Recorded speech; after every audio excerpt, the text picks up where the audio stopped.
Eh bien, bonsoir. Bonsoir. Alors, bienvenue.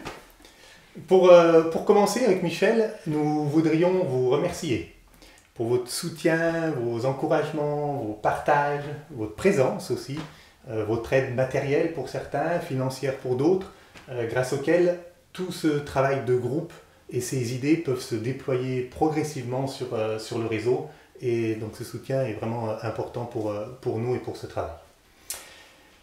D'autre part, on en profite pour vous annoncer que nous proposons une soirée de psychosophie le lundi 13 juin, donc la semaine prochaine, suivie pour ceux qui veulent le samedi 25 juin d'une journée entière de pratique pour se faire une idée de ce qu'on propose pendant les ateliers, du déroulement d'un atelier qui vont démarrer dès septembre prochain. Donc vous trouverez toutes les informations sur psychosophie.net, donc notre site internet. Bien, ceci dit, nous voici réunis pour approfondir cette nouvelle énergie Gémeaux dans laquelle nous entrons. Je rappelle rapidement pour ceux qui reviennent, qui reprennent les conférences, que cette année, nous avons choisi d'étudier principalement le groupe des 4 signes qui forment la croix mutable, donc les signes de fin de saison, donc avec les poissons qu'on a vu la dernière fois, les Gémeaux cette fois-ci, la Vierge la prochaine fois, et ensuite le Sagittaire.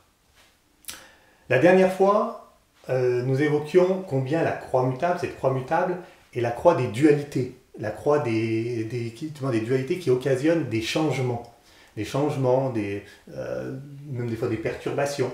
Et avec les poissons, et c'était le thème de la liberté, nous avons vu combien ces mutations nous poussent à se libérer de la servitude des formes.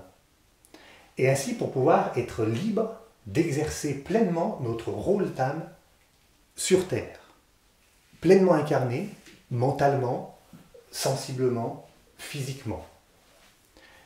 On avait dit être dans ce monde, mais pas de ce monde.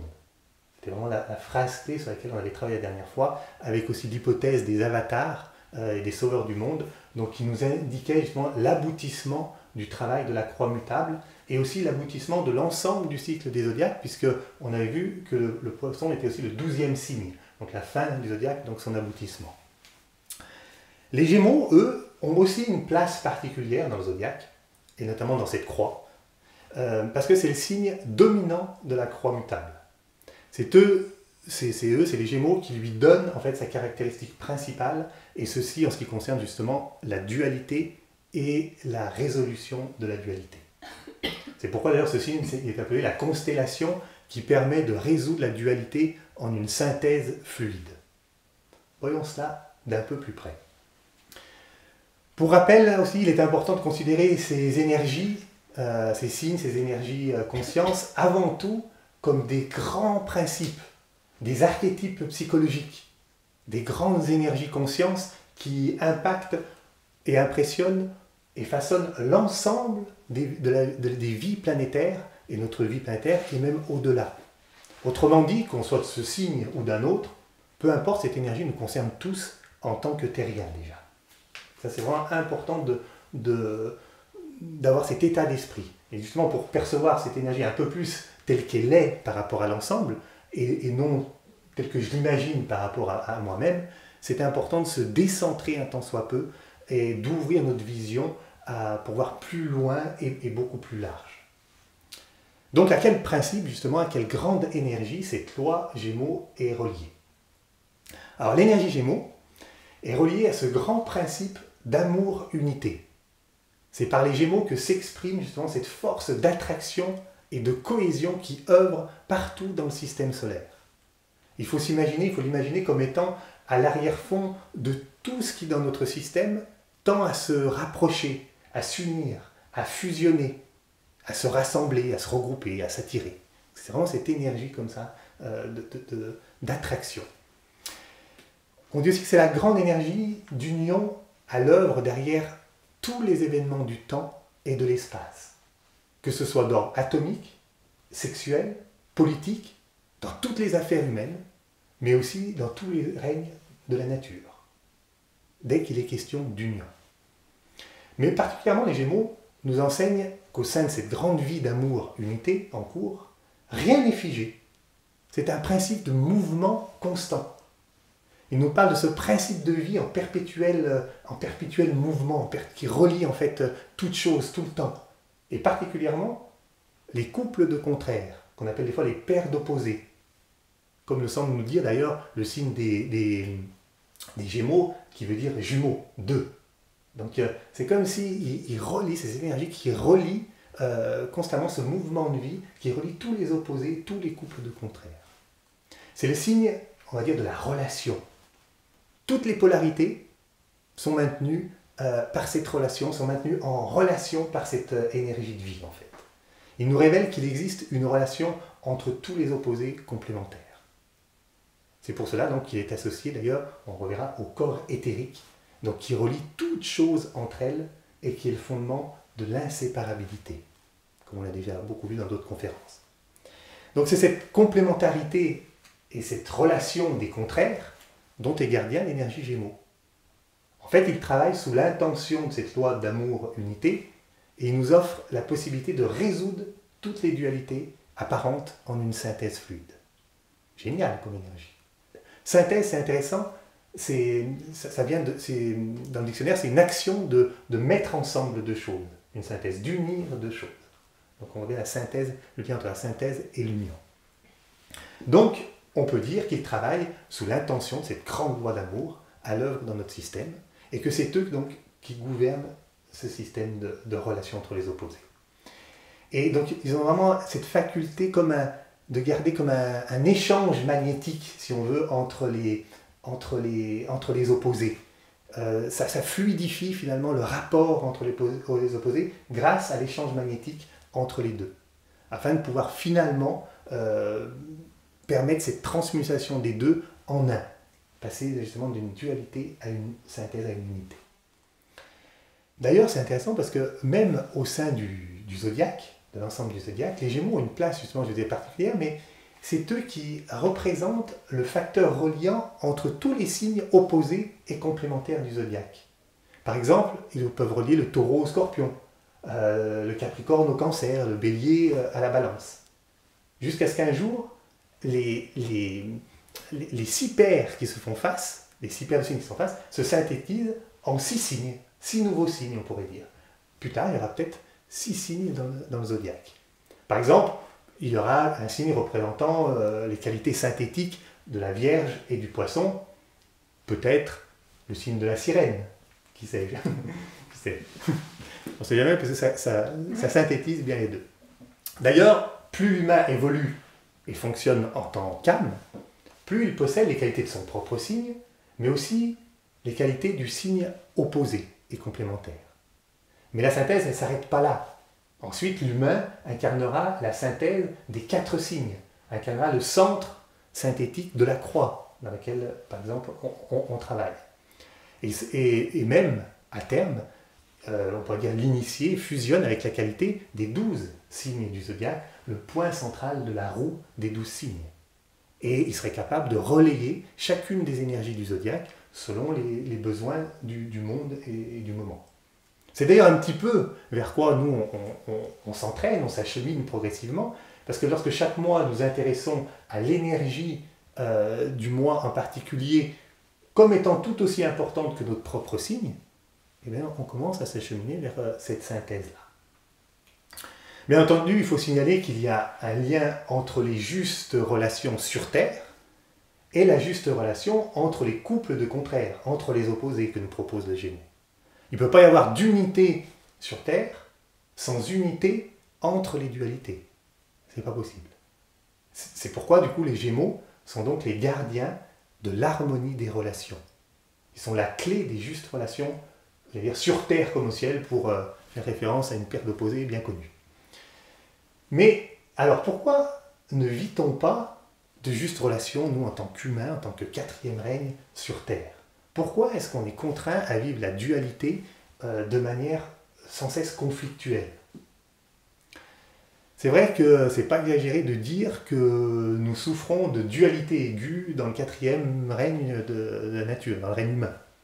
Dualité entre ciel et terre, dualité entre corps et esprit, entre bien et mal, entre soi et l'autre, la partie et le tout, entre l'âme et la personnalité, entre conscience et forme, et puis tous les conflits qui en découlent, entre hommes et femmes, politiques et citoyens, patrons et salariés, bon, et j'en passe, la liste est longue. Donc tant intérieurement qu'extérieurement, en fait, nous avons l'impression d'un vrai champ de bataille en fait, sur la Terre, en nous, à l'extérieur, entre ces grandes paires, entre ces paires d'opposés. Nous sommes constamment en dualité au sein du quatrième règne. En fait, pour comprendre l'origine de ce conflit au sein de l'humain, il faut bien réaliser que l'humain est le fruit en fait de l'union entre deux règnes. C'est la synthèse, pas encore vraiment fluide pour le coup, entre le cinquième règne, le règne de l'âme, et le troisième règne, le règne animal.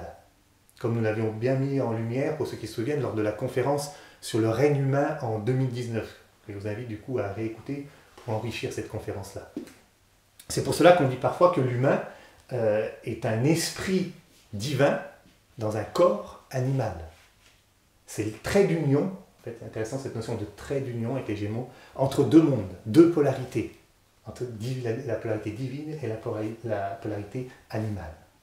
C'est pourquoi d'ailleurs la sensation de dualité et en même temps son aspiration à résoudre cette dualité est propre justement à l'humain. On pourrait dire que c'est même sa part de participation à cette œuvre d'unité en cours. On va y revenir. C'est propre à l'humain parce qu'en effet, les autres règnes de la nature, eux, ne vivent pas ce sentiment de dualité comme nous du tout. Les règnes subhumains, minéraux, végétaux, animaux, n'ont jamais connu en fait cette dualité-là. Et notamment parce qu'ils n'ont pas l'aspect mental développé. Ils ne se posent pas de questions de savoir si l'autre est différent d'eux, s'il y a une autre réalité que la leur, s'il y a un bien ou s'il y a un mal. Voilà, ils ne posent pas toutes ces différences entre la conscience et la forme, ainsi que d'autres perceptions mentales qui figent en fait la réalité en parties séparées. Ils n'ont pas cette activité-là pour faire ça. Quant à eux, les règnes supra-humains, donc c'est-à-dire tous les états de conscience qui ont dépassé le stade proprement humain, ne se vivent plus du tout dans une dualité de conscience, une dualité qui soit conflictuelle. Car ils ont en fait dépassé le stade du mental séparateur et inférieur et séparateur, et ils perçoivent eux la réalité à travers le cœur et à travers le mental supérieur et l'intuition. Ce qui ouvre justement la porte d'un monde où les dualités conflictuelles n'existent plus et où les relations harmonieuses par contre les remplacent.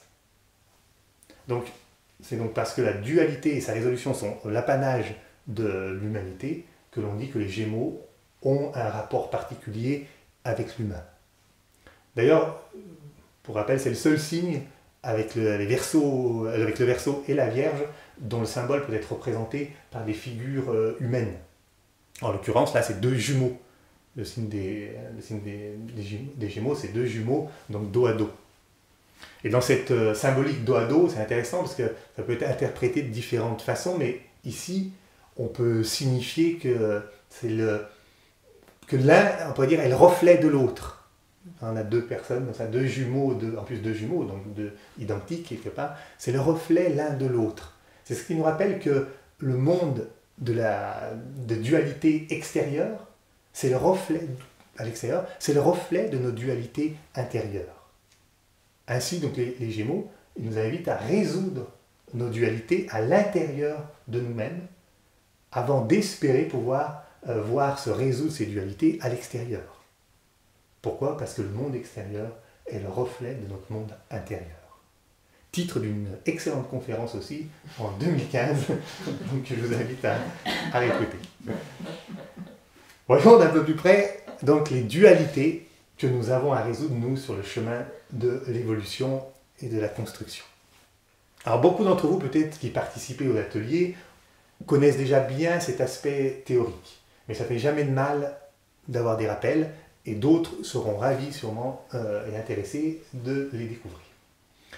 En fait, il va y avoir ce qu'on appelle trois grandes dualités à résoudre. La première, on va passer un peu plus rapidement parce qu'elle est un petit peu derrière nous, c'est la dualité, ce qu'on appelle entre les corps. La deuxième, c'est la dualité entre ce qu'on appelle le petit moi et la personnalité. Et la troisième, c'est la dualité entre la personnalité et l'âme. Il y a une quatrième entre l'âme et l'esprit, mais qui ne nous concerne pas tout de suite. On verra dans les vies prochaines qu'on se retrouvera. Voilà.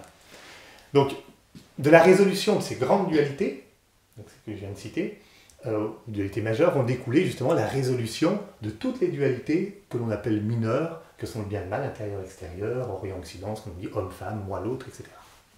Bon, allons-y entre la dualité entre les corps.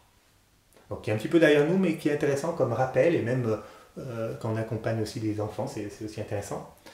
Donc, au tout départ, avant de construire un caractère particulier, bien à soi, bien unifié, en fait, nous relationnons entre les corps. D'abord d'une manière, on va dire, duelle, un peu conflictuelle. Puis tout doucement, il y a une synthèse fluide qui va se mettre en place. Au départ, voyons voir. Au départ, le nourrisson, jusqu'à l'âge d'environ 7 ans, vit une dualité, ce qu'on appelle entre son corps d'énergie, son corps éthérique, et le corps physique qu'il commence à reconnaître. En fait, c'est un processus très inconscient au départ, mais qui se conscientise tout doucement avec l'âge. En fait, il apprend à reconnaître son corps physique, qui au départ est perçu comme un peu extérieur à lui, comme une chose bizarre, étrange. Lui, il se perçoit plus comme quelque chose d'énergétique, de fluide, et il doit faire avec ce corps physique qu'il commence à reconnaître, qui est complètement nouveau. Et donc, il y a une sorte de dualité entre la perception éthérique, énergétique dans laquelle baigne en fait le nourrisson, et cette réalité beaucoup plus dense, beaucoup plus finie, qu'est le corps physique. Et tous les exercices de proprioception, de toucher de l'enfant, d'activité physique quelconque, elles ont pour but justement que l'enfant se sente unifié à son corps physique. Donc qu'il y ait une synthèse entre son corps énergétique et son corps physique. On voit bien d'ailleurs combien c'est compliqué au départ, par exemple lorsque l'apprentissage de la marche, de la préhension ou toute autre coordination, ça prend du temps. Mais petit à petit, la fluidité s'installe entre les deux et la synthèse entre les deux corps s'opère. Puis après avoir acquis cette unité relative avec son corps physique, une nouvelle dualité va apparaître suite à la reconnaissance de son corps émotionnel. L'enfant, en fait, il commence à se rendre compte qu'il a des émotions, il a des désirs, il a des sentiments. Mais ça semble, quelque chose aussi d'extérieur, comme des forces un peu incontrôlables, comme l'était ce corps physique au départ. Et la phase d'adolescente, elle montre bien, avec ces moments de débordement émotionnel incontrôlé, cette tentative d'unification avec son corps émotionnel, qui s'opère de plus en plus avec l'âge. Bon, vous allez me dire que cette phase dure parfois bien plus longtemps avec certaines personnes, je ne vous le fais pas dire, mais voilà, c'est comme ça. Lorsqu'une unité relative s'est opérée entre justement le corps physique et le corps émotionnel, c'est pareil avec le corps mental.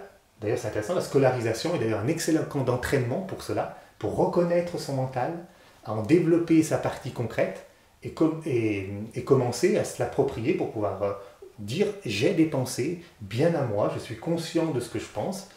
Et ce processus, du coup, est en cours pour beaucoup de personnes dans le monde actuellement. Je reconnais de plus en plus mes capacités mentales, de compréhension, d'analyse, de mémoire, de déduction, d'organisation. Et je peux enfin m'en servir pour assouvir mes désirs. Là où il y avait seulement un monde de sensations et de désirs, se découvre un monde beaucoup plus clair, plus mental. Et du coup, il y a un échange, une relation possible de plus en plus fluide entre le corps émotionnel et mes désirs et ma capacité mentale à les discerner, à les comprendre, à mettre en œuvre ces désirs donc de manière la plus efficiente possible. Bon, ces trois phases d'une dualité qui passe à une synthèse fluide entre les corps, de dualité et d'union entre les corps, j'y passe assez rapidement. Ce sont les trois phases préliminaires pour construire ce qu'on appelle justement notre petit moi ou le caractère. qui se développe jusqu'à peu près 20 ou 30 ans dans nos sociétés occidentales. À partir de ce moment, on peut dire qu'on a construit notre petit moi, c'est-à-dire une unité relative de notre être. Les trois corps forment un tout, relationnent, échangent de manière fluide entre eux. On est OK. Vous noterez qu'à chaque fois, c'est quand même la reconnaissance du corps immédiatement supérieur qui, dans un premier temps, crée la dualité, mais qui, dans un deuxième temps, permet sa résolution. Cette reconnaissance, elle va permettre la résolution à force justement de reconnaissance répétée et plus poussée. On peut donc dire que, dans un certain sens, la reconnaissance, c'est la source de la dualité et en même temps la clé de sa résolution, c'est-à-dire l'unité. Puisque au départ, quand on reconnaît première dualité, puis si on pousse la reconnaissance, on peut arriver à une synthèse fluide, à une unité. Dans le cheminement justement de l'évolution, de reconnaissance en reconnaissance, nous avançons d'une dualité à l'autre en passant par des unités relatives de plus en plus inclusives. C'est en reconnaissant du coup pleinement la réalité plus grande en fait, qui se présente à nous, qui s'ouvre à nous, que la synthèse peut s'opérer. Ça c'est important parce que c'est un principe qui va nous servir durant toute notre évolution. Le principe actif des Gémeaux poursuit son œuvre de reconnaissance de plus en plus inclusive. Vous commencez du coup sûrement à comprendre pourquoi la reconnaissance, donc qui est le sous-titre de notre conférence ce soir, est en lien avec, on l'a mise en lien avec cette énergie des Gémeaux. Donc occupons-nous maintenant de la dualité justement entre ce petit moi là que je viens de définir, qui est la synthèse des trois corps, cette fluidité, cette unité des trois corps, et la personnalité qui est donc notre deuxième grande dualité. Donc qui du point de vue psychologique peut être un peu plus intéressante en ce qui nous concerne en tant qu'adultes. Il faut comprendre que dans le petit moi, même s'il y a une certaine fluidité entre les corps, c'est toujours le corps émotionnel, le corps de désir, des sentiments qui domine et qui assujettit les autres corps. Or, il faut savoir que le corps émotionnel est toujours en manque. Il a toujours besoin de plus. N'oublions pas que c'est lui qui est à la source du désir. Toujours plus de quoi? Physiquement, toujours plus de vitalité, d'argent, de mouvement, de confort. Au niveau émotionnel, toujours plus d'amour, de reconnaissance, de relations, d'affection, de réconfort. Mais aussi au niveau mental, toujours plus de connaissances, toujours plus de nourriture mentale, de lecture, d'information, de formation, d'enseignement. Bon, toujours plus comme ça, le corps émotionnel. En fait, le petit moi, on pourrait dire, la partie petit moi en nous, elle est insatiable et centripète, c'est-à-dire tournée vers elle. On pourrait dire que c'est le trou noir des trois corps, de la galaxie des trois corps. En fonction de la qualité de nos trois corps, on peut dire les types de rayons, mais je ne rentre pas dans les détails, en fait, ce petit moi, il peut prendre différentes formes d'expression, en fait, selon les personnes, selon les corps. Il peut y avoir des petits moi timides, des petits moi d'autres exubérants, certains directs, bruts de décoffrage, d'autres qui ne font pas de vagues, bonne poire, voire avec une certaine tendance à la lâcheté, certains pointilleux à l'extrême, et puis d'autres plutôt insouciants, qui frisent même la négligence. Bon. Pour reconnaître en soi, justement, le type de petit moi que l'on a, c'est intéressant, il faut observer en fait nos attitudes, notre façon d'être, quand en fait on ne donne pas, quand on ne fait pas d'efforts, quand on ne donne pas le meilleur de nous-mêmes. C'est là que le petit moi peut prendre toute sa place et se découvre facilement. Car il faut comprendre justement que les trois corps, ils sont faits de matière involutive. C'est-à-dire quand elle est livrée à elle-même, elle suit le chemin qui la conduit à des plans toujours plus denses. Divulgamment, elle nous tire vers le bas. Donc c'est loin d'être le meilleur de nous-mêmes. C'est une partie de nos corps. Mais rappelons que du point de vue de cette grande loi d'amour-unité, qui cherche à tout unifier progressivement, eh bien, c'est une avancée certaine déjà, d'avoir pu unifier ces trois corps. C'est un tout premier pas vers la synthèse fluide justement de l'être, parce qu'ils fonctionnent de manière ensemble, unifiée. C'est une sacrée évolution, il faut le reconnaître. Mais comme vous en doutez, ça ne va pas s'arrêter là, et en effet, il vient ce temps où on commence à reconnaître une autre partie de nous-mêmes, qu'on appelle la personnalité. La personnalité, elle commence à émerger à partir de 25-30 ans, en gros, et surtout une fois que le mental s'est bien installé. Néanmoins, elle n'émerge pas du bas, comme les trois corps, mais bien du haut de l'âme. elle est même le reflet de l'âme. Même si dans un premier temps c'est un reflet déformé, mais elle vient quand même du reflet de l'âme. Dans un premier temps, du coup, l'individu n'est pas conscient que cette qualité de personnalité est la conséquence de l'âme qui pousse intérieurement. Mais c'est bien parce que l'âme éprouve ce besoin de se manifester dans le monde qu'elle va alors créer un reflet d'elle-même, la personnalité, qui sera un jour son moyen justement d'expression et de créativité dans les trois mondes. La personnalité, donc, elle peut être considérée, on va dire, comme une fonction de créativité, de mise en œuvre. Elle représente en fait notre capacité de savoir-faire, de créativité dans le monde des formes. En général, on va apprendre à reconnaître la qualité de notre personnalité dans notre milieu professionnel. Donc en exerçant un métier, ou en tout cas en exerçant un poste, n'importe quel, si ce n'est pas un métier, dès qu'on a des responsabilités.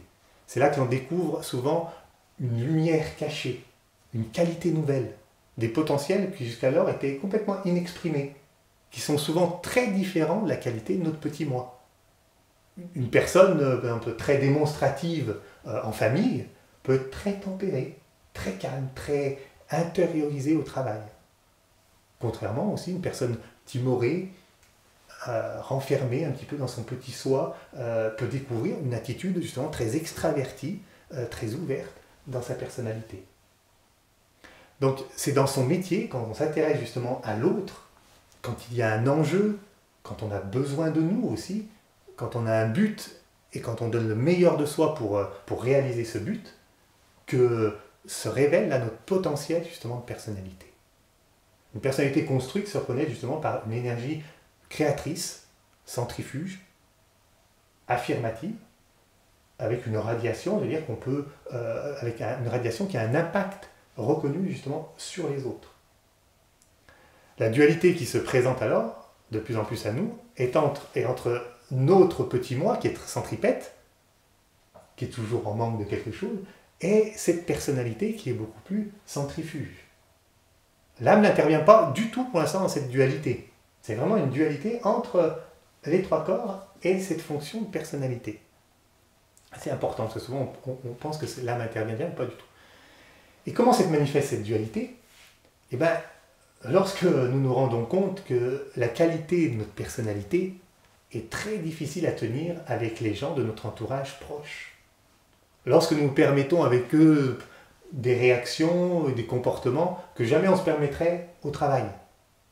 Je ne vous fais pas un dessin, je crois que tout le monde voit de quoi je veux parler, car c'est vrai qu'en plus, souvent, c'est pas des fois bien joli à voir. Mais voilà, c'est les dualités qu'on passe nécessairement quand on commence à reconnaître de plus en plus notre personnalité. Avant, quand on était que dans le petit moi, c'était pas une dualité. On est comme ça, c'est notre caractère. Bon. Mais quand on découvre vraiment de plus en plus nos capacités de personnalité, ça fait une sacrée dualité. Je rentre chez moi. Bon. D'ailleurs, la caricature de cela, quand même, je pourrais dire, c'est quand on voit l'étonnement et l'incompréhension se dessiner sur la tête d'une femme au hasard, quand un collègue de travail de son mari vient lui dire combien son mari est formidable, compréhensif, vraiment attentionné. Ah bon? Il faudrait me le présenter parce qu'avec nous, c'est tout l'inverse. C'est un peu la chanson, je ne sais pas si vous connaissez, de Stromae. D'ailleurs, intéressant, il est ascendant Gémeaux. Formidable, formidable. On voit vraiment une jolie paire d'opposés là aussi. Si formidable au travail, si formidable à la maison. Ben voilà, des fois, c'est vraiment cette dualité auquel on a affaire entre le petit moi et la personnalité. Et bien souvent, du coup, les proches ne nous connaissent pas dans notre personnalité. Ils nous connaissent dans notre petit moi. Il faudrait qu'ils viennent nous voir au travail pour voir la qualité que l'on a en tant que personnalité. Mais souvent, on ne travaille pas ensemble. Alors bien sûr, lorsqu'un travail ne nous plaît pas aussi, ou qui est purement alimentaire, ou pas fait pour nous, ou alors quand vraiment près du burn-out, après une surcharge de travail ou une fatigue qui devient trop intense, les attitudes du petit moi peuvent aussi ont tout le loisir de s'exprimer avec les collègues, pas réservé à la famille, mais bon. Ce qui est aussi quand même important de réaliser, c'est combien aussi de nombreuses familles, de nombreux couples, d'innombrables personnes souffrent des conséquences de cette dualité non résolue, qui donne vraiment naissance quand même à des incompréhensions et des conflits de tout ordre dans nos relations. C'est vrai que ça a un côté marrant quand on regarde comme ça, mais c'est aussi un côté un peu dramatique par rapport aux justes relations, justement. Alors comment faire? Comment résoudre cette dualité? Eh bien, comme précédemment en fait avec les corps, c'est en se donnant pleinement et entièrement à cette nouvelle dimension de l'être qui cherche à se développer, cette nouvelle dimension de la personnalité, en reconnaissant justement vraiment que les qualités de notre personnalité, elles sont importantes non seulement dans mon travail, mais aussi avec mes amis, dans le couple, dans la famille, partout, avec tous les êtres vivants avec lesquels je relationne. Ainsi, je peux m'intéresser justement davantage justement aux autres, à l'autre, plus qu'à moi-même. Celui qui s'intéresse à moi-même, c'est le petit moi. Et je peux ainsi apporter à la relation une note justement constructive, en donnant le meilleur de moi-même, et non en se laissant aller, j'allais dire, à mon petit moi, qui cherche toujours plus à consommer la relation, plus qu'à la faire grandir. À être écouté plutôt qu'à écouter, à être reconnu plutôt qu'à reconnaître. Donc c'est vraiment une attitude totalement différente à avoir au quotidien.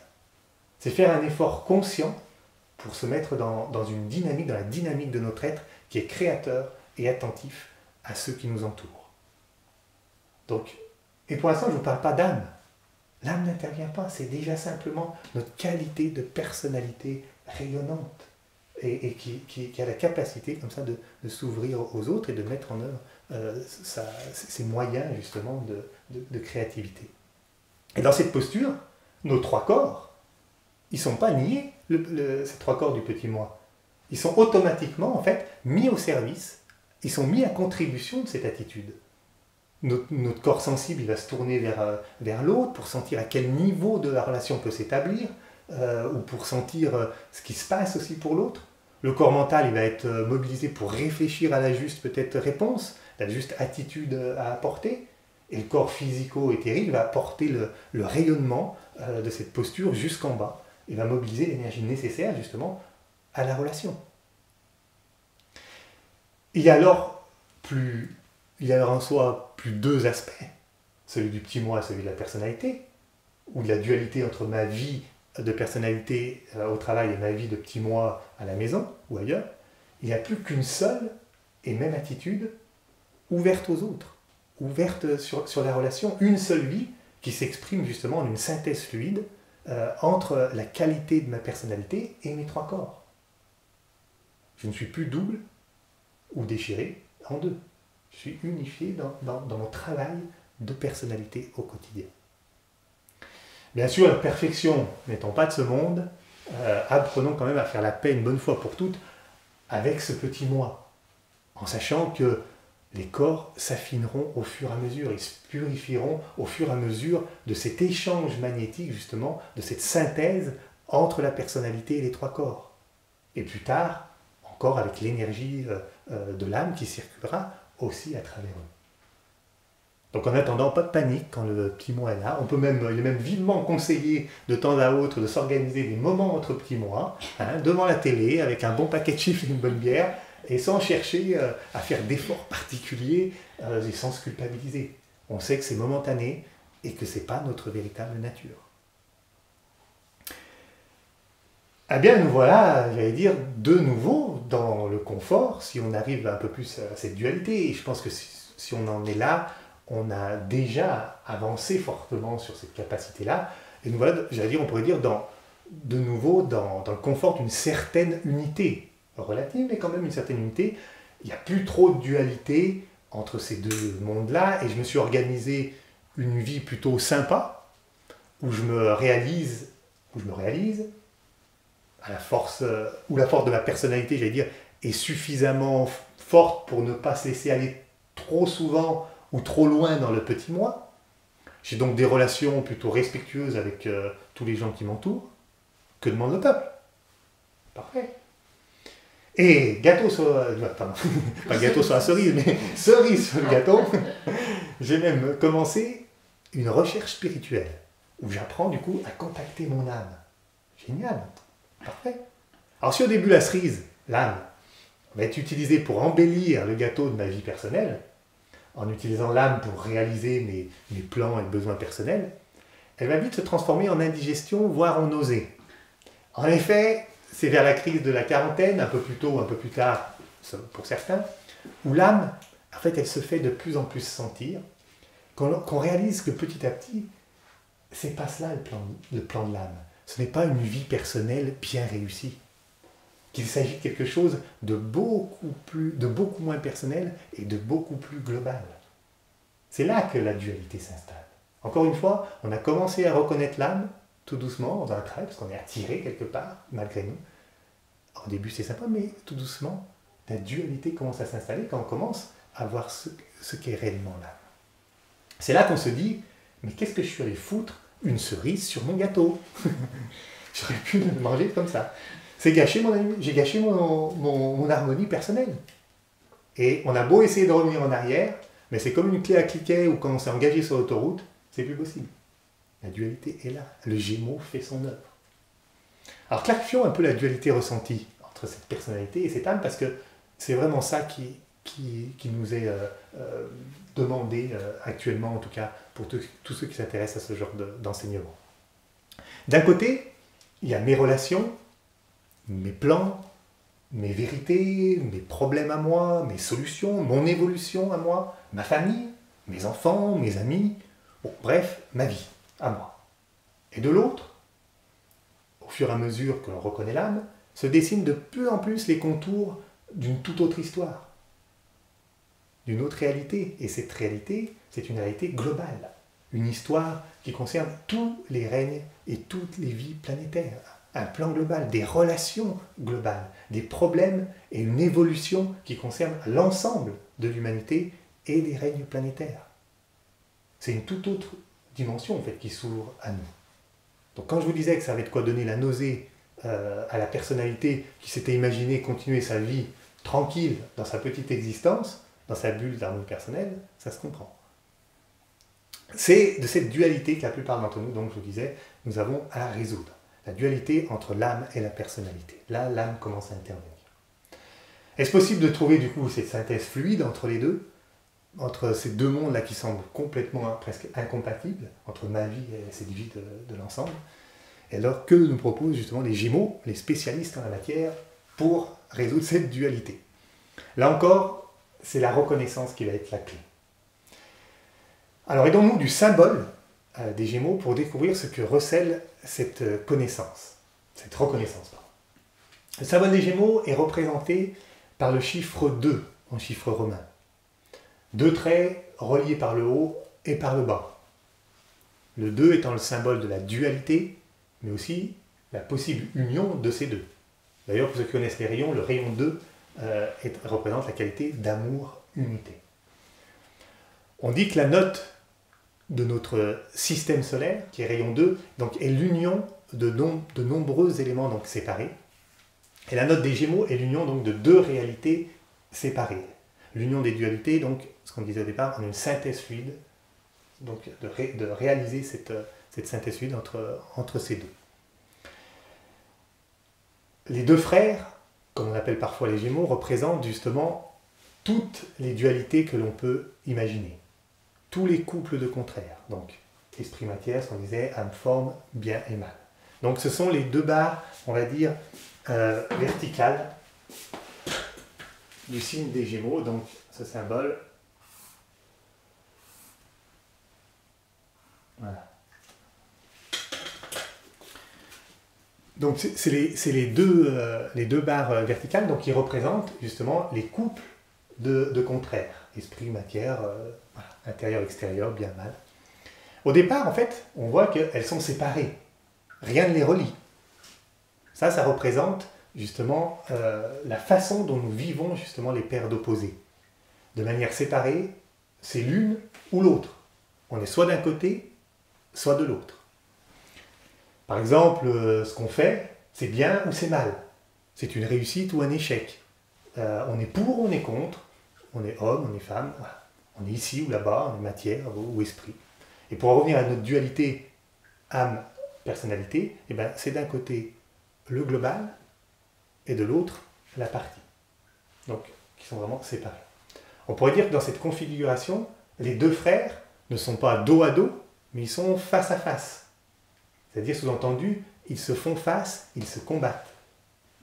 Et c'est ce que l'on retrouve justement dans la mythologie et de nombreuses histoires qui nous content le rapport conflictuel entre deux frères, les deux frères ennemis comme Rémus et Romulus, Abel et Caïn, les deux frères ennemis, donc qui finissent justement, l'un finit par tuer l'autre. C'est en effet souvent une des solutions momentanées qu'on a trouvées pour répondre à cette pulsion d'unité qui sous-tend toute la vie. En fait, on ressent inconsciemment, au fond de nous, qu'il ne doit plus y avoir deux, qu'il ne doit plus y avoir d'opposition, plus de séparativité, mais une unité. Mais mal interprétée, à cause d'un mental justement abstrait, pas développé, cela se traduit souvent par l'élimination d'une des deux parties, si possible l'autre. Ainsi, nous résolvons la dualité non pas en une synthèse fluide entre les deux, où les deux ont une juste place, mais nous résolvons cette dualité en une unité séparée. Vous noterez l'antinomie des deux mots. Par exemple, dans une discussion avec des points de vue très divergents les uns des autres, il est plus facile de nier, voire de négliger, de dénigrer celui des autres, afin de pouvoir sortir de la discussion en ressentant une certaine unité, en tout cas avec soi-même. Ça, c'est sûr. C'est pareil avec un dirigeant de pays qui veut annexer d'autres pays. En fait, au fond, c'est un sentiment d'unité qui l'anime. Mais, vécu à un niveau beaucoup trop bas, déformé, il est prêt à anéantir toute divergence, toute différence pour cette unité. Il résout la dualité, en fait, par la destruction de tout mouvement contraire et à sa propre polarité. Donc, il y a toute similitude avec l'actualité du moment est purement fortuite. Mais c'est intéressant de voir que derrière, il y a un sentiment d'unité, mais qui est complètement mal interprété. En tout cas, bien, c'est d'ailleurs ce que l'on fait aussi lorsque l'on veut supprimer ce sentiment de dualité non résolu entre l'âme et la personnalité, soit en se plongeant aveuglément dans les activités de la personnalité, en se coupant de toute recherche profonde concernant justement le monde de l'âme, de la conscience, le sens de la vie, en espérant ainsi retrouver notre unité confortable qu'on a perdue, l'unité de la personnalité. Ou alors, de l'autre côté, on se jette à corps perdu donc, dans la vie de l'âme, en tout cas dans ce qu'on imagine être la vie de l'âme, en ne voulant plus entendre parler d'unité de la personnalité et de ses petites, on va dire, aspirations. Et du coup, on se satisfait d'une unité abstraite, éthérée, mais qui délaisse totalement le monde des formes, des problèmes du quotidien, et tant individuel que collectif. Donc n'hésitons pas à observer en fait, dans nos vies quand même, dans nos rapports aux autres, dans nos rapports à nous-mêmes, comment plus ou moins subtilement nous fonctionnons ainsi en cherchant justement l'unité par l'élimination souvent de la polarité contraire.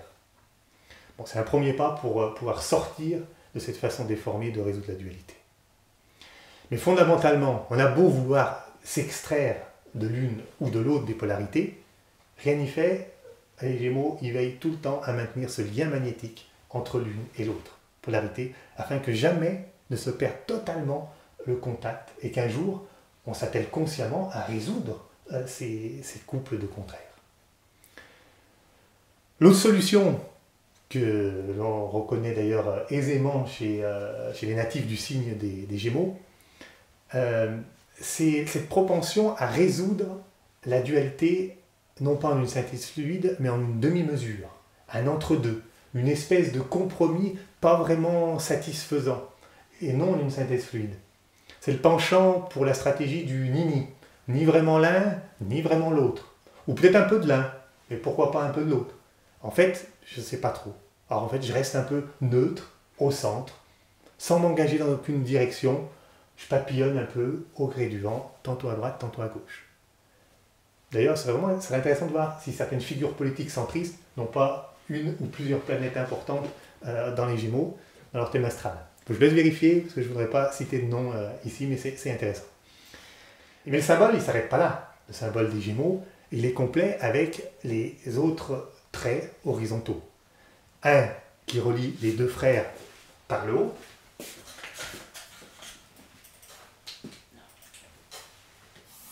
et un qui relie les deux frères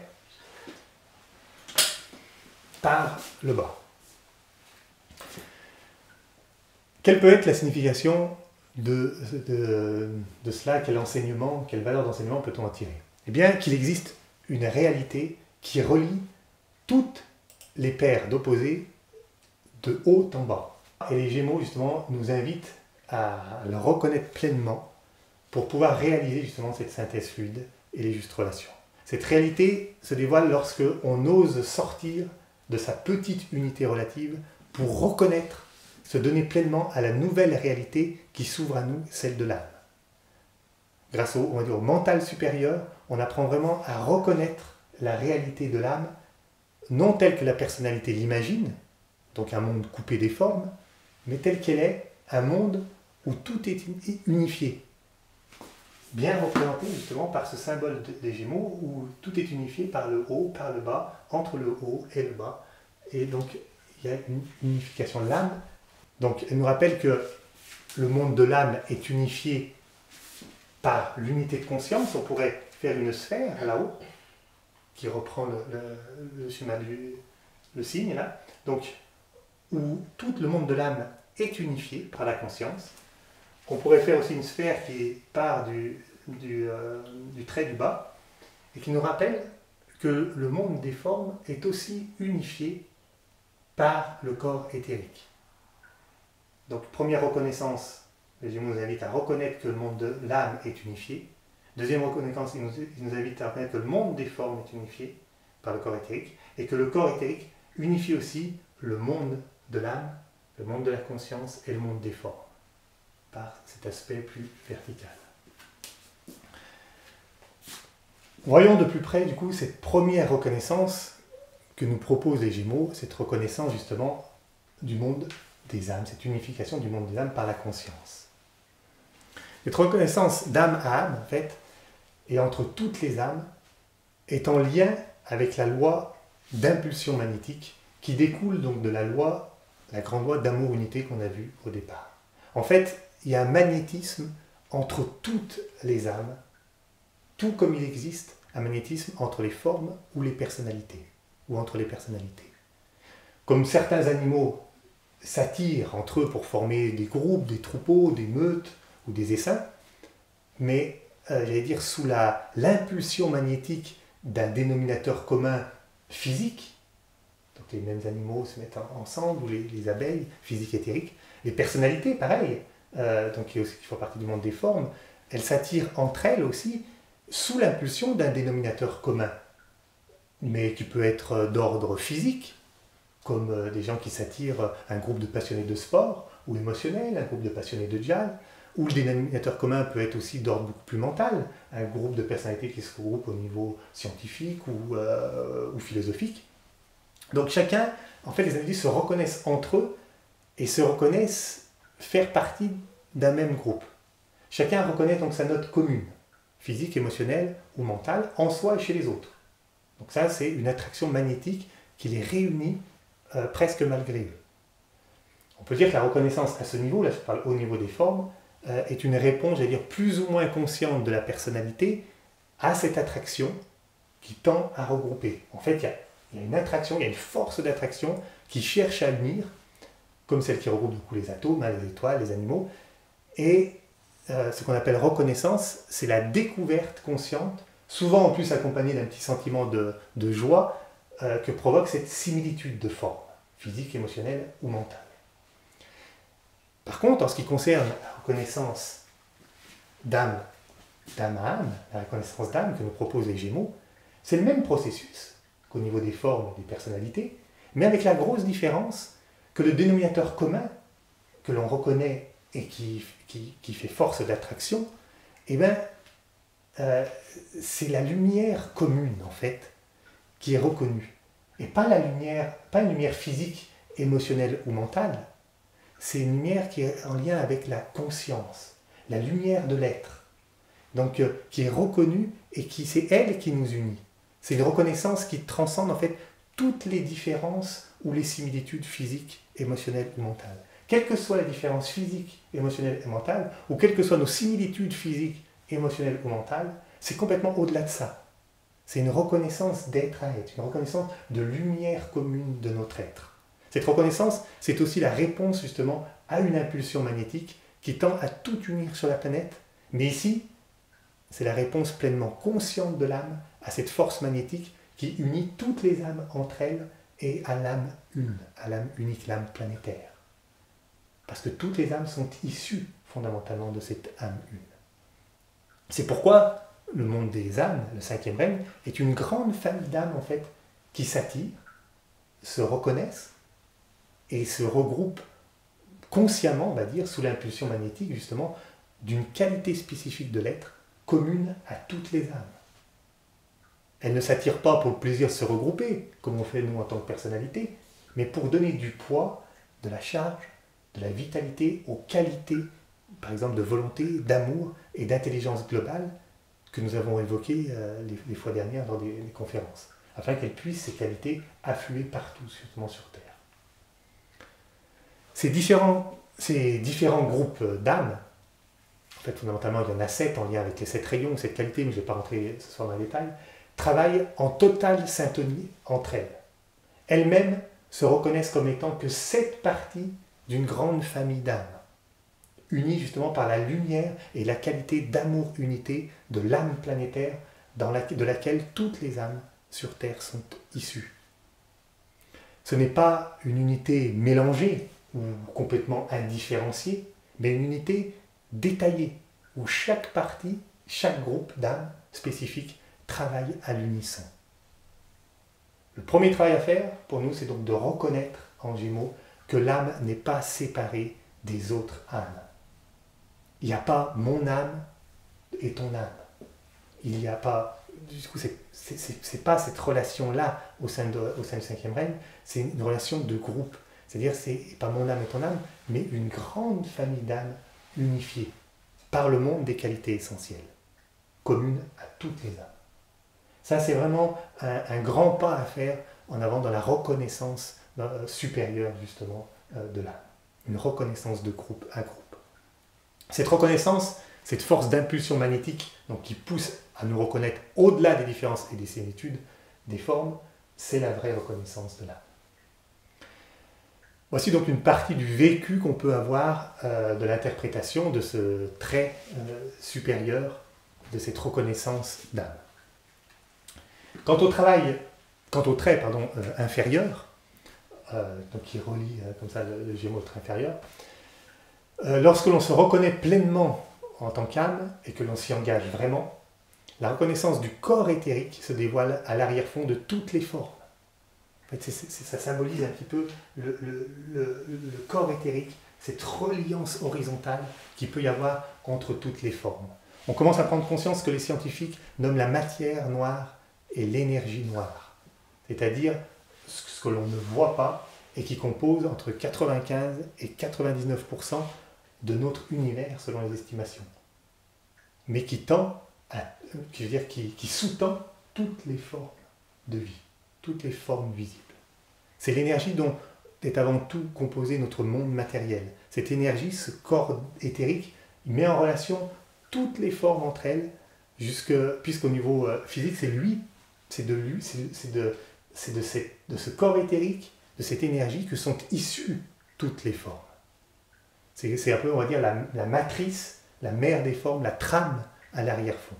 C'est le fondement, je pense qu'on dit que c'est le fondement de l'inséparabilité. Il relie toutes les formes entre elles. Donc c'est pour cela qu'il est fondamentalement impossible de comprendre une chose seule par elle-même. Car rien n'existe de manière indépendante. Quand on rentre dans cette réalité de l'âme et qu'on perçoit le corps éthérique, on se rend compte que tout est interrelié et on ne peut rien comprendre de manière indépendante puisque rien n'existe de manière indépendante. Tout s'explique par la relation justement entre les différentes choses. Car tout vit en interrelation. De la même façon, toute polarité ne peut se comprendre que par sa relation avec son opposé complémentaire. Car chacun n'existe que parce que l'autre existe. Ce que représente d'ailleurs le fameux symbole du yang. La personnalité, on ne peut pas la comprendre seule. Elle peut se comprendre que dans son rapport avec l'âme, fondamentalement. Ou même un corps, dans le corps, un organe, les scientifiques ont bien essayé de comprendre, d'isoler un organe, mais on a forcément une compréhension partielle partiale et fausse, en tout cas pas tout à fait juste, de l'organe. Il peut se comprendre vraiment que si on le resitue bien au sein de son environnement, au sein de l'organisme. Donc ça, c'est vraiment un enseignement intéressant de cette relation qu'il y a entre toutes les choses. L'humanité, donc, elle s'ouvre quand même de plus en plus à cette dimension justement énergétique, cette dimension interreliée du monde, dans des domaines aussi variés que la physique, la médecine ou l'écologie. C'est un signe que l'humanité, justement, avance vers de plus justes relations. Et la troisième et dernière reconnaissance que nous proposent les Gémeaux, donc on pourrait dire qu'elle est symbolisée là, par ces traits, par l'ensemble comme un canal là, entre les deux traits horizontaux. Donc, c'est celle que le corps éthérique ne relie pas seulement les formes entre elles, mais relie aussi la conscience aux formes. Relie la conscience, le monde de l'âme aux formes. Mais c'est une reliance, on va dire, plus verticale, l'autre est une reliance plus horizontale. Donc une reliance qui explique que tout ce qui se vit intérieurement, tous les états de conscience, qu'ils soient supérieurs ou inférieurs, les états de conscience, ça peut être un état de conscience physique, un état de conscience émotionnelle, mentale, de personnalité ou d'âme, en fait, peut circuler à travers les formes par l'intermédiaire du corps éthérique. Tous les états de conscience qu'on peut vivre, du plus petit au plus haut, peut circuler à travers le monde des formes par l'intermédiaire du corps éthérique, parce qu'il relie le monde de la conscience et le monde des formes. On dit que c'est le chaînon manquant de la psychosomatique. C'est-à-dire qu'on sait bien en psychosomatique que quand on a des émotions, ça a des impacts sur notre corps physique, on n'a jamais su tellement par où ça passait. Ça passe par cette notion de corps éthérique qui relie l'un et l'autre. C'est par ce canal-là, justement, que les qualités les plus subtiles de l'être, de l'âme, si elles sont reconnues par l'humanité, peuvent impacter, conditionner toutes les formes. Et justement, toutes les formes de vie et toutes les formes de relations sur Terre. L'âme est parfaitement consciente donc, du lien qu'il y a entre elle et les formes par l'intermédiaire du corps éthérique. Donc en quoi ces trois reconnaissances, reconnaissance de l'unité des âmes, unité des formes, unité des âmes et des formes, nous permettent de résoudre notre dualité entre perso et âme, entre ma vie personnelle et ma vie de l'ensemble. Dans cette vision globale, il ne s'agit plus de ma vie d'un côté et la vie de l'ensemble de l'autre, dans cette vision globale-là. Mais ma vie devient la vie de l'ensemble. Et la vie de l'ensemble devient ma vie. Donc il n'y a plus de séparativité entre les deux. Ça ne va pas se faire du jour au lendemain, c'est évident, puisque c'est notre plus grand champ de bataille, c'est la dualité la plus difficile pour l'instant et qui peut durer même plusieurs vies. D'ailleurs, au début, on s'arrange. On met un peu de vie d'ensemble dans notre agenda de vie personnelle. On a notre vie personnelle, puis du jeudi de 8h à 10h, j'ai mon cours de méditation, j'ai mon contact avec l'âme, donc voilà, on a notre atelier, tel jour à telle heure. Et puis on reprend le cours de notre vie personnelle. Mais en même temps, c'est comme ça que se construit ce lien magnétique entre l'âme et la personnalité, entre la personnalité et l'âme. Que, à force justement de fixer des rendez-vous, des agendas de l'âme dans notre vie personnelle, tout doucement on renforce ce lien magnétique. Il se construit. Et par cette reconnaissance progressive justement de l'âme, nous modifions notre relation petit à petit avec elle, et elle modifie aussi la perception tout doucement qu'on a d'elle. Et parfois, à force d'aller-retour, de rapprochement entre les deux, le contact se fait, et dans un éclair d'illumination, on reconnaît vraiment notre nature profonde et cette réalité globale de l'être que nous sommes fondamentalement. Alors, c'est là qu'il n'y a plus deux réalités séparées, comme je vous disais, mais une seule réalité, celle d'une grande œuvre unique, d'une grande œuvre commune, où les qualités justement de l'âme groupe, et notamment cette grande qualité d'amour, unité commune à toutes les âmes, cherchent à se frayer un chemin de haut en bas, dans le monde des formes, sur les ailes du corps éthérique. On se rend compte que ce qui se passe dans le monde, c'est cela. C'est ça qui cherche cette grande œuvre en cours actuellement. Alors, dans ces éclairs d'illumination, nous ne voyons plus le monde comme des forces qui s'opposent, mais comme des énergies qui se complètent. On ne voit plus des paires d'opposés même, on voit des couples d'alliés. Plus un combat en cours, mais une unité à l'œuvre. Pour finalement ne voir plus deux, mais un. C'est-à-dire une réalité diverse, mais unifiée. C'est ça qui nous permet vraiment de réaliser cette union-là entre l'âme et la personnalité. Et du coup, de réaliser une synthèse fluide entre les opposés. Et donc les Gémeaux nous invitent donc à être des médiateurs de la vision unifiée du monde de l'âme dans le monde des hommes. En maintenant justement le mental qu'on a développé dans les autres conférences, notamment avec la croix terminale, en maintenant le mental dans la lumière supérieure de l'âme, justement, dans cette lumière unifiée, nous pouvons justement transformer intérieurement toutes les paires d'opposés qui se présentent à nous, dont est victime d'ailleurs l'humanité et nous-mêmes, et qui n'engendrent pas des justes relations. Donnons juste quelques exemples de dualités qui se résolvent en une synthèse fluide. Alors juste tout d'abord, approfondissant un tout petit peu la résolution de notre dualité personnalité-âme, parce que c'est vraiment important de préciser que nous avons vu plus haut, notre ma vie et la vie de l'ensemble. Mais tout comme les trois corps, au départ, ils se réorientaient, vous vous souvenez, sous l'impulsion de la personnalité, le petit moi, il se réorientait sous l'impulsion de la personnalité, les qualités de la personnalité, elles vont se réorienter maintenant sous l'impulsion magnétique de cette vie de groupe. Et sont utilisées, du coup, au service de l'évolution de cet ensemble. Les qualités de la personnalité vont être réutilisées au service de l'ensemble. Donc on pourrait dire que la personnalité est alors utilisée pour le groupe et par le groupe. Ça c'est vraiment intéressant. Elle est utilisée pour le groupe et par le groupe. Et elle devient de plus en plus le parfait reflet de l'âme. Les deux jumeaux donc, ne se font plus face à face, mais sont bien dos à dos. Ce sont les deux frères complices, l'un divin, l'autre humain, mais alliés dans une cause commune de servir le tout.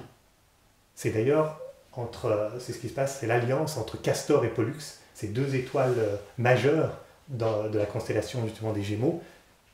Donc c'est dans le service, et en reconnaissant la qualité et le rôle de chacune des polarités, des parties, en reconnaissant leur complémentarité, que justement l'union s'opère, et la personnalité donc devient le moyen d'expression de l'âme. Donc l'humain avec ses différents corps, physique, émotionnel, mental, la personnalité, l'âme, n'est plus alors un ensemble de parties ou de corps séparés, mais un tout unifié, dont les parties servent ce tout. Par exemple, une personnalité qui aurait appris dans son métier à développer cette capacité de diriger, d'être un chef, de montrer le cap, il conservera toujours cette qualité de diriger. Mais maintenant, le cap, ça sera la vie et la conscience de groupe qui va commencer à montrer. Une autre personnalité d'un tout autre rayon aura peut-être développé une qualité d'amour, d'attraction, mais cette attraction, c'est plutôt une attraction au départ assez personnelle, cette attraction qui unit et réunit autour d'elle. Car en retour, justement, elle reçoit beaucoup d'amour et de reconnaissance. Eh bien, elle développera maintenant la faculté d'attirer les personnes, non plus vers elle, mais vers les valeurs supérieures, vers leur propre être et vers la conscience d'ensemble. Donc on voit bien combien les qualités sont réorientées au service de cet ensemble. Donc la personnalité n'est pas du tout niée dans la synthèse entre les deux, dans l'unité entre les deux. On pourrait développer les 7 qualités de rayon de la personnalité, mais pour des conférences de vulgarisation, c'est surtout le principe qui est important, et si vous avez envie d'aller plus loin, n'hésitez pas à venir approfondir donc, ces notions en atelier. Quoi qu'il en soit, toutes les qualités sont réinvesties donc, au service de l'ensemble. Non plus au service de mon intérêt personnel, aussi subtil soit-il. Ça c'est là la difficulté de repérer nos motifs cachés, mais bon, c'est l'objet d'autres conférences et tout le travail qu'on propose. Rapidement, en ce qui concerne notre dualité, qui est bien connue, le bien et le mal, dans la vision unifiée de l'âme, il n'y a plus de bien ou de mal. Quand on rejoint cette vision globale, c'est une série, le bien et le mal, en fait, c'est autre chose, c'est une série, on pourrait dire, d'événements qui s'acheminent vers un plus grand bien. C'est très différent. Des gens bons ou mauvais se nuancent, j'allais dire, en êtres humains plus ou moins conscients de leurs actes. On ne qualifie plus vraiment les gens de bons ou de mauvais, mais des gens plus ou moins conscients. C'est là que la compréhension aimante, justement, la compréhension aimante viendra remplacer en fait l'incompréhension diabolisante et séparatrice que nous pouvons avoir les uns envers les autres. Cette compréhension aimante que nous verrons la prochaine fois avec la conférence de la Vierge. Et de cette vision unifiée, par exemple, pour prendre une autre paire d'opposés, par exemple, il y a la notion d'échec et de réussite qu'on citait au tout départ. Ben, du point de vue de la personnalité séparée, c'est ou l'un ou l'autre. C'est tout notre système d'éducation, tout notre système de profession est basé sur cela. Ce qui génère les perdants, les gagnants, les winners, les losers, voilà, et tous les dégâts psychologiques qui en découlent. Du point de vue unifié de la conscience supérieure, ce que les humains, appellent échec ou réussite, ne sont en fait que deux phases nécessaires de tout apprentissage. L'échec, en fait, c'est une réussite en devenir. Tout comme la réussite, c'est un échec en devenir. Et ce n'est pas un problème, mais une acceptation des flux et des reflux de la vie. C'est une toute autre vision. Imaginez une éducation où l'échec ne soit plus vécu justement comme une honte, comme quelque chose à éviter à tout prix, mais comme une vraie opportunité d'apprentissage, d'amélioration et de progrès. Ça changerait tout. Une dernière paire d'opposés qui est quand même importante et qui est très en lien avec les Gémeaux, c'est cette notion de moi et de l'autre. Au départ, il y a moi et je perçois l'autre comme séparé de moi. Bien souvent, il y a même une négation pure et simple de l'autre. Un Africain qui est je ne sais pas où, bon, on s'en occupe pas. Je ne vois même pas, en fait, il ne m'intéresse pas. Puis, plus la personnalité se développe, ce qu'on a vu, plus nous ouvrons, plus nous commençons à respecter les autres, à tolérer, on va dire c'est le premier pas vers une reconnaissance fondamentale.